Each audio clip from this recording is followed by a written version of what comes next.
तो आज हम लोग जो है चैप्टर ज्योमेट्री देखेंगे। तो थोड़ा सा इसका शुरुआती हम बता देते हैं ज्योमेट्री का। ठीक है, पहला इसमें पॉइंट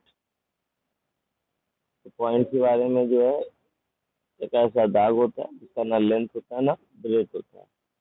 दूसरा होता है ये जितने डॉट्स है वो सारे पॉइंट्स हैं, लेकिन सारे डॉट्स को एक लाइन से मिलाते चल जाओ तो लाइन बनता है। और ये लाइन जो होता है वो दो प्रकार का लाइन होता है। एक होता है कर्व लाइन और एक होता है तुम्हारा स्ट्रेट लाइन।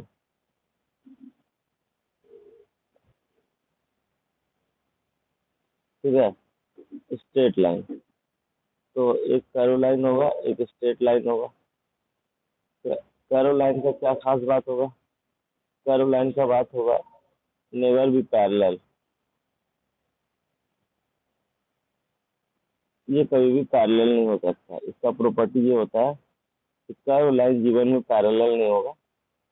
वो ऐसे हो सकता है, वो ऐसे हो सकता है, बट वो पैरेलल कभी भी किसी का नहीं हो सकता, क्योंकि इनफाइनाइट तक उसको घुमाएंगे तो किसी भी तरह से घुमाएंगे कट जाएगा आपस में।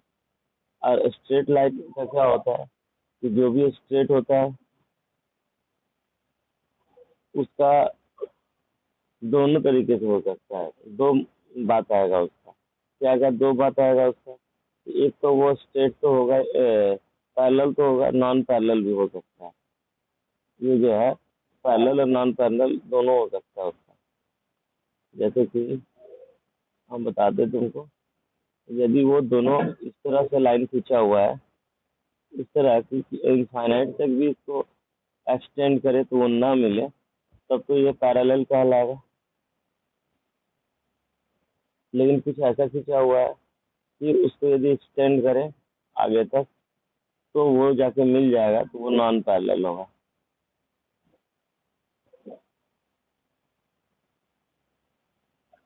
नॉन पैरेलल होगा। तो तुम्हारा कर्व लाइन और पैरेलल लाइन में अंतर समझ में आ गया। अब ये जो लाइन होता है ना, वो भी दो तीन प्रकार का होता है, इसे तुमको समझना चाहिए। एक होता है तुम्हारा लाइन, एक होता है तुम्हारा रे, और एक होता है तुम्हारा लाइन सेगमेंट।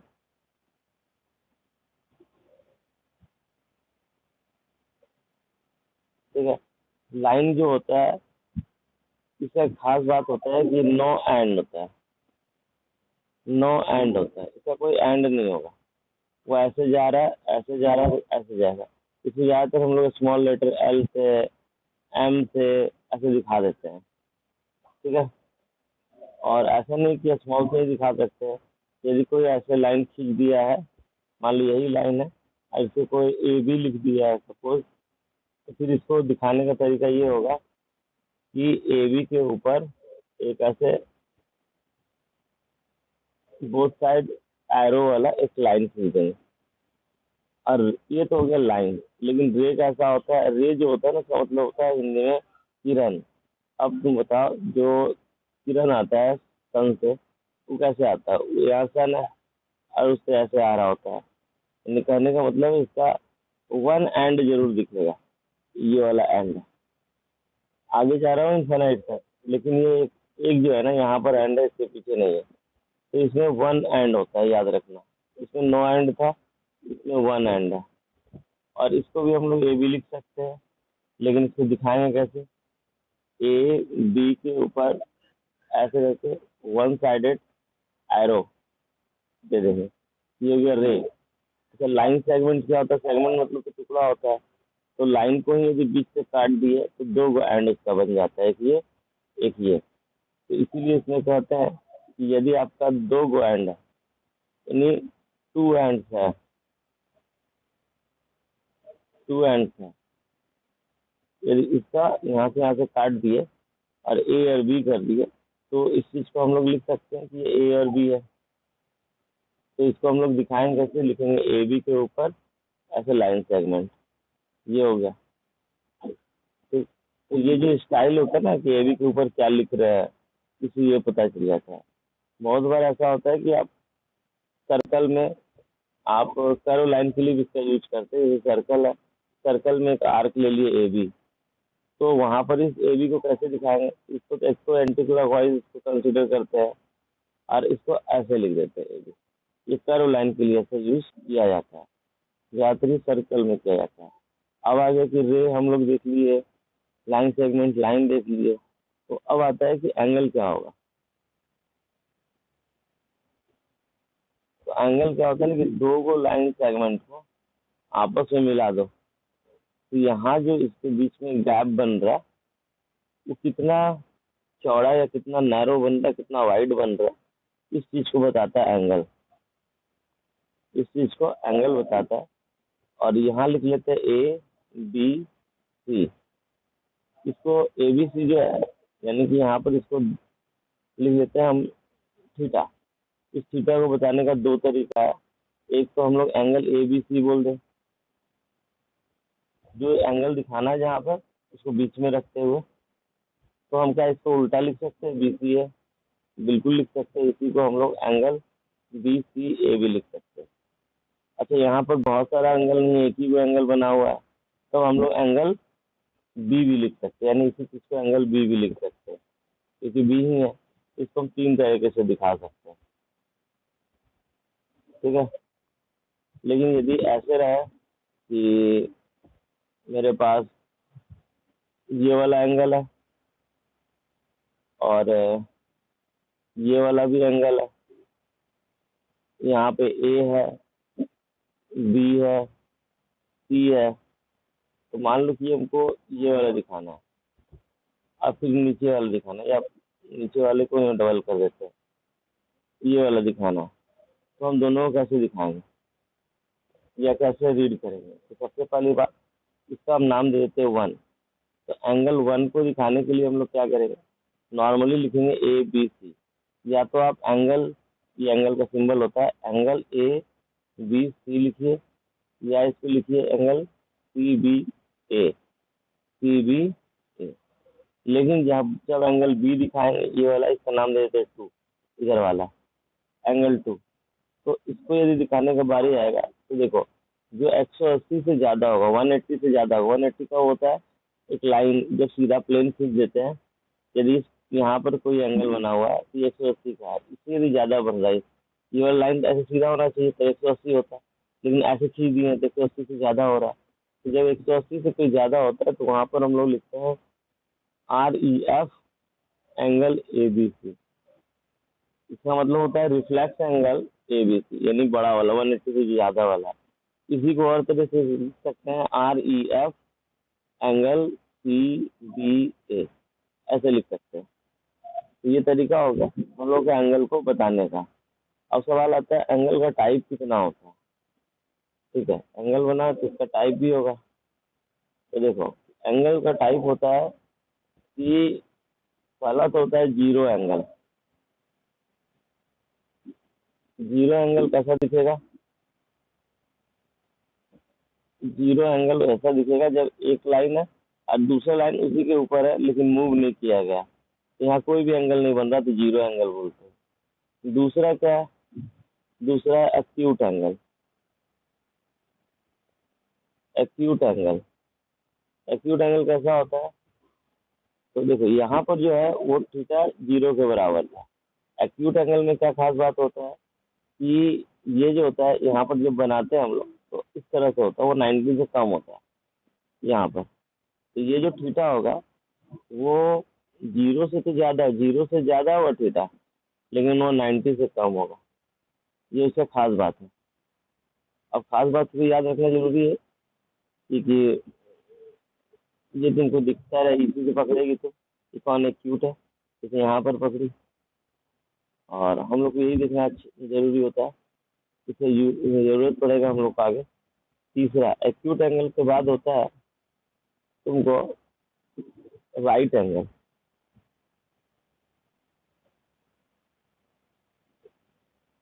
राइट एंगल कैसा होता है, यहाँ पर 90 डिग्री का एंगल बने थीटा। इससे खास बात होता है कि थीटा जो होता है ना एग्जैक्टली 90 डिग्री का होगा। यदि ऐसा होगा तभी हम इसको बोल पाएंगे राइट एंगल। ठीक। अब इसके बाद जो एंगल आता है उसका नाम है स्ट्रेट एंगल। नहीं, स्ट्रेट से पहले भी एक आएगा ऑब्ट्यूज एंगल। ऑब्ट्यूज एंगल कैसा दिखेगा? एक लाइन है, 90 डिग्री ज्यादा है एंगल बन रहा है। यदि 90 डिग्री ज्यादा बने मतलब कोई ऐसा थीटा हो जो 90 से ज्यादा बन रहा हो लेकिन 180 से कम बन रहा हो, तो उसको हम लोग ऑब्ट्यूज एंगल कहते हैं। ठीक है, ये ऑब्ट्यूज एंगल है, ऑब्ट्यूज एंगल कहते हैं ये वाला। फिर उसके बाद यदि हम लोग ऑब्ट्यूज एंगल हो गया, ऑब्ट्यूज एंगल के बाद हो गया स्ट्रेट एंगल।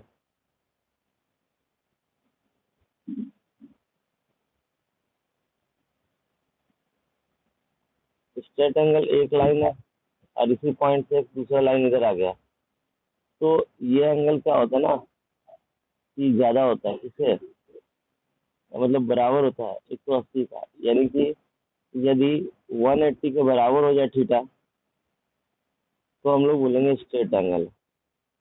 यहाँ पे ये खास बात होता है इसका कि थीटा जो है 180 के बराबर हो जाता है। अब इसके बाद चलाता है रिफ्लेक्स एंगल।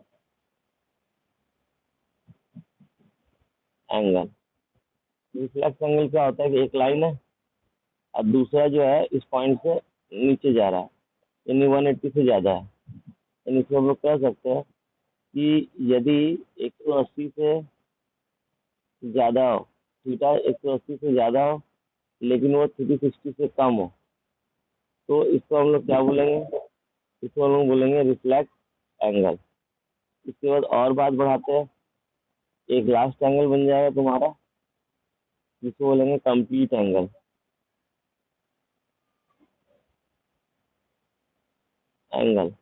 कंप्लीट एंगल एक लाइन है और दूसरा लाइन इसके से घूमते हुए ऐसे करके बन रहा है यहीं पे। ठीक, मतलब यहाँ पे एंगल बन रहा है पूरा 360 डिग्री का।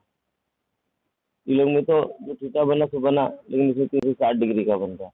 तो ऐसा एंगल जहाँ पर थीटा जो है एकदम 360 ही बन जाए तो उसको हम लोग क्या बोलते हैं? कंप्लीट एंगल बोलेंगे। ठीक है, ये कंप्लीट एंगल। ये तो हो गया। और कुछ कुछ अलग अलग सा भी एंगल होता है, जैसे कि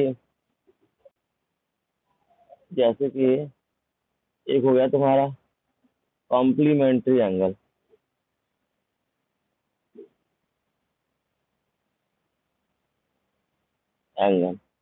कॉम्प्लीमेंट्री एंगल अकेला नहीं होता है, वैसे दो एंगल्स होते हैं। जैसे मान लो एंगल ए है और एंगल बी है, यदि ये दोनों को जोड़कर 90 आ रहा है तो हम लोग बोलेंगे इसको कॉम्प्लीमेंट्री एंगल।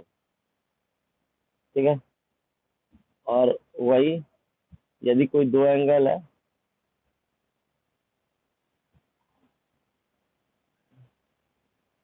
और उसको जोड़कर हम लोगों को ए और बी जोड़े और वो 180 आ गया तो उसको हम लोग बोलेंगे सप्लीमेंट्री एंगल। तो कॉम्प्लीमेंट्री और सप्लीमेंट्री में क्वेश्चन आता है, तो ये हम लोगों को देखना होगा आगे इससे क्वेश्चन कैसे बनेगा, ये हम एक्सरसाइज में भी दिखाएंगे तुमको। ठीक है, तो ये हो गया कॉम्प्लीमेंट्री एंगल और सप्लीमेंट्री एंगल। उसके बाद कुछ एंगल होता है जिसको हम लोग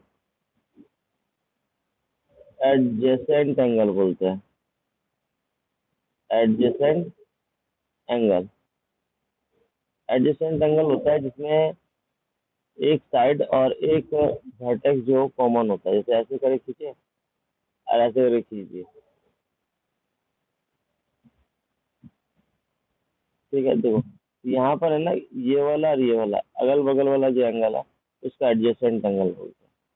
मतलब एक साइड उसका कॉमन होना चाहिए, कम से कम एक साइड कॉमन होना चाहिए। ये दोनों में क्या है, ये वाला एंगल जब बनाएंगे एंगल 1 और एंगल 2, तो उसमें क्या होगा कि एंगल 1 और एंगल 2 जब बनाएंगे तो उसमें एक साइड कॉमन होगा। कौन वाला? मान लेते हैं ये ए है, ये बी है, ये पॉइंट सी है, ये पॉइंट डी है। तो बी सी जो है ना वो एंगल ए बी सी में भी है और डी सी बी में भी है। एक साइड जब भी कॉमन हो, ठीक है, तो उसको हम लोग क्या बोलेंगे, एडजेसेंट एंगल बोलेंगे। लेकिन इसमें एक थोड़ा ध्यान भी रखना कि साइड कॉमन हो, एक ही पॉइंट पर दोनों लाइन होना चाहिए, ऐसा कोई लाइन नहीं होना चाहिए। तो मान लो वो ऐसे दे दिए, वो ऐसे दे दिए, अब बोलेंगे ये एडजेसेंट है, बिल्कुल नहीं बोलेंगे आप, ये साइड तो कॉमन है सर, बट यहाँ पर वैसा कॉमन नहीं है, ये स्मॉल है, यहाँ पर ये लॉन्ग हो जा रहा है, ठीक है, तो यहाँ पर इसको कॉमन नहीं बोला जाएगा, ये गड़बड़ हो जाएगा, ये एडजेसेंट नहीं है, ये एडजेसेंट है, ये एडजेसेंट। एडजेसेंट मतलब जस्ट बगल वाला, जो इसमें हो सकता है और इसमें हो सकता है, ये हो गया। उसके बाद एक आता है तुमको अपोजिट एंगल। अपोजिट एंगल ज्यादातर क्वाड्रिलेटरल वगैरह में देखा जाता है कि इसका अपोजिट कौन सा होगा, जैसे कि ये वाला एंगल है तो इसके अपोजिट इसके सामने वाला होगा, इसके अपोजिट होगा, जैसे ए है, बी है, सी है, डी है, तो ए के अपोजिट कौन होगा, ए के अपोजिट होगा सी, और बी के अपोजिट कौन होगा, तो बी के अपोजिट होगा, इस कोने का अपोजिट होगा डी, ठीक, ये हो गया। अब इसमें और भी कुछ बात आता है छोटा छोटा, जैसे कि एक आता है तुमको ऑल्टरनेट एंगल। ऑल्टरनेट एंगल से पहले चलते हैं हम लोग लीनियर पेयर पे। ये लीनियर पेयर किस तरह का एंगल है, यदि कोई लाइन पे, स्ट्रेट लाइन पे एक ऐसे करके एक और लाइन टच कर दिया जाए, तो ये जो लाइन हम टच की है, यहाँ पे कोई एंगल बन रहा हो 1 और यहाँ पे बन रहा हो 2, तो इसको जब जोड़ेंगे यानी एंगल 1 प्लस एंगल 2 जोड़ेंगे, ये 180 आएगा। इसी को हम लोग बोल देते हैं लीनियर पेयर, इसी को हम लोग लीनियर पेयर बोल देते हैं। तो इसका भी जरूरत पड़ेगा सम बनाते समय, ठीक है।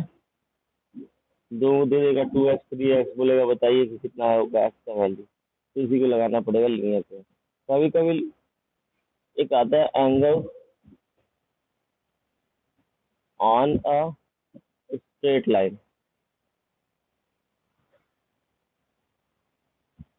Angle on a straight line, angle on a straight line का मतलब हो गया कि ऐसे करके एक लाइन खींचा हुआ है, 2 लाइन खींचा हुआ है, 3 लाइन खींचा हुआ है, इस तरह सारा एक ही लाइन पे बहुत सारा लाइन सेगमेंट टच कर रहा है, 1 2 3, तो यहाँ पर एंगल बन रहा है अलग अलग। जैसे एंगल यहाँ मान लो ए बना, यहाँ पर एंगल बी बना, यहाँ पर एंगल सी बना, यहाँ पर एंगल डी बना, तो यहाँ पर जो होता है ना, angle A plus angle B plus angle C plus angle D बराबर, ये भी 180 होता है, ये भी 180 होगा। वहाँ पर 2 को था तो लीनियर पेयर बोल दिए, यहाँ 2 से ज्यादा है तो angle on a straight line बोल के निकल गया, चीज वही है दोनों।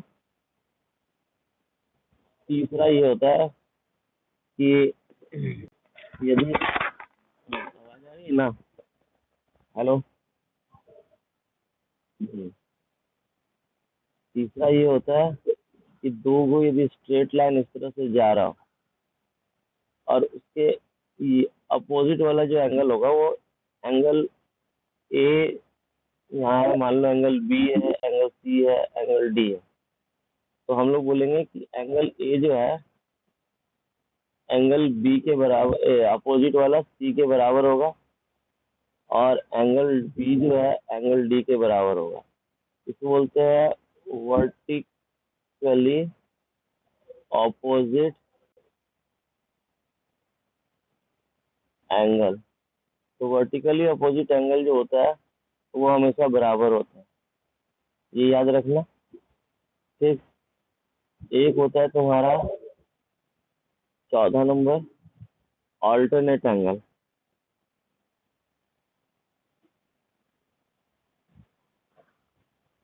ठीक है। ऑल्टरनेट एंगल कैसे होता है, 4 दशा में ये 4 तरह से दिखेगा, ऐसे करके पैरेलल पहले खींच लो, एक, और एक यहाँ खींच देते हैं 2, यानी कि ये पैरेलल लाइन है और एक ट्रांसवर्स लाइन है।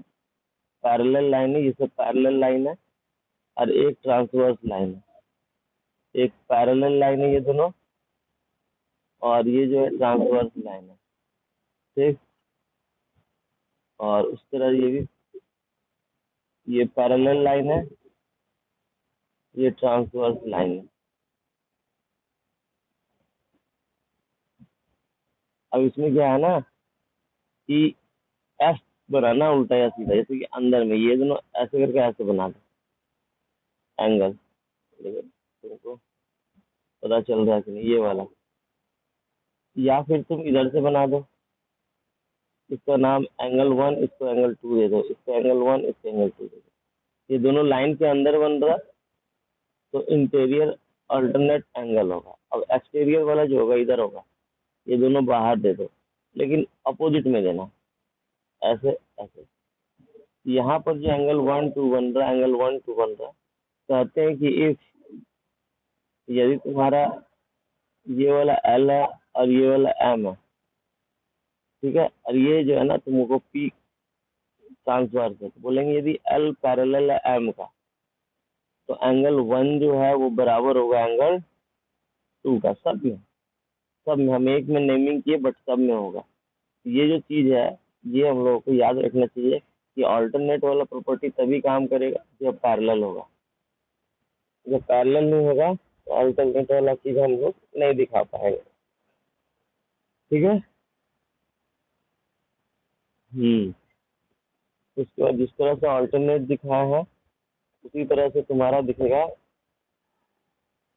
Corresponding angle. कॉरेस्पॉन्डिंग एंगल भी 4 तरह से दिखेगा। वो भी क्या होगा कि पैरेलल होगा, ऐसे करके, ये 2 लाइन पैरेलल है, एक तीसरा काटा, ये 2 लाइन पैरेलल है, तीसरा काटा, 2 लाइन पैरेलल है, तीसरा काटा, 2 लाइन पैरेलल है, तीसरा काटा। इसमें भी एक में हम नाम दिखा देते हैं ए बी सी डी, ये ट्रांसवर्स है मान लो पी। तो हम लोग को यदि दिया हुआ है कि A B parallel to C D, तो यहाँ पर एक ही तरफ से एंगल बनेगा, एक अंदर एक बाहर। या ऐसे ही बन सकता है, ऐसे कैसे बन सकता है, एक इधर साइड, एक बाहर, एक अंदर, एक अंदर एक बाहर, एक अंदर एक बाहर। तो जो भी एंगल है, एंगल 1 2, एंगल 1 2, एंगल 1 2, सब में नेमिंग करेंगे, झूठ मूठ का टाइम लगेगा, तो एक ही में नेमिंग करके दिखा दूँ। ये एंगल 1 जो है 2 के बराबर होगा। ये सिर्फ और सिर्फ कॉरेस्पॉन्डिंग एंगल तभी बराबर होगा जब पैरेलल होगा। पैरेलल नहीं होगा तो हम लोग इसको बराबर नहीं कर पाएंगे। 4 में से कोई एक तरह से ये बनता हुआ दिखेगा। इसके बाद हम लोगों का छठा नंबर आता है, ठीक है, वो है तुम्हारा को interior angle.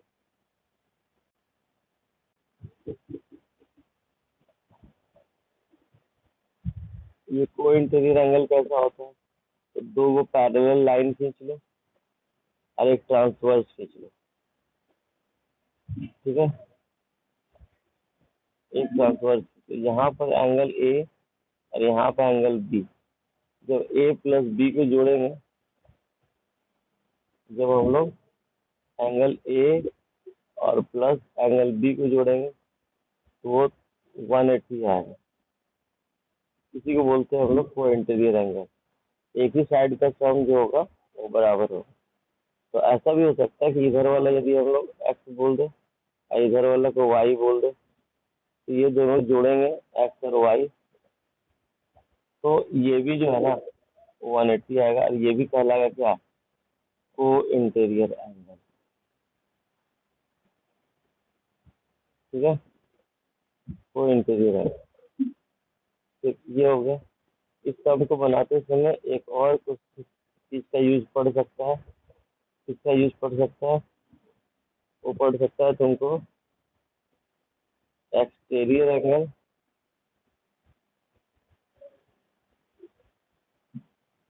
Angle of a triangle. उसमें क्या होता है कि एक ट्रायंगल होगा, उसका जो एक साइड होगा यहाँ पर निकाल देगा, और ये जो है ना, ये एक्स, ये वाई, ये जेड ऐसे होगा। तो ये जो तुम्हारा एक्स होगा, एंगल एक्स, इसके बगल वाला का एंगल को छोड़कर जो दो को बचेगा, वाई और जेड, इसके बराबर होगा, इसके सम के बराबर होगा। इसी को हम लोग एक्सटीरियर एंगल ऑफ ट्रायंगल कहते हैं। इस पूरे के दरमियान एक छूट गया क्वेश्चन, हम लोग का एक पॉइंट छूट गया। वो हो गया कि यदि सारे लाइन ढेर सारा कंकरेंट हो, एक ही पॉइंट से जा रहा हो, जैसे ऐसे करके एक ही पॉइंट से सारा लाइन जा रहा हो, A B C D E F ऐसे, तो यहाँ पर जो एंगल बनेंगे, angle 1, angle 2, angle 3, angle 4, angle 5, angle 6, ठीक है, इस तरह से यदि जा रहा है तो सबको यदि ले ले, एंगल 1 प्लस एंगल 1, तो दिखता ही नहीं अच्छा से, angle 1 plus angle 2 plus angle 3 plus angle 4 plus angle 5 plus angle 6, तो सभी को जोड़कर कितना आएगा, 360 आएगा। ठीक है, 360 आएगा। ठीक, अब जो है लगभग एंगल से रिलेटेड बात जो है हमको तो बता दिए है। अब सिर्फ बताया गया कि एंगल का जो मेजरमेंट होता है उसके बारे में, कि DG2C 90-100 पाई, इसके खाली बात कहना है हमको कि इसका रिलेशन क्या होता है डिग्री, ग्रेड और रेडियन में। तो इसके लिए एक अलग से तुमको एक दिन का पूरा उसका थीम होगा। फिलहाल के लिए अभी जो है हम लोग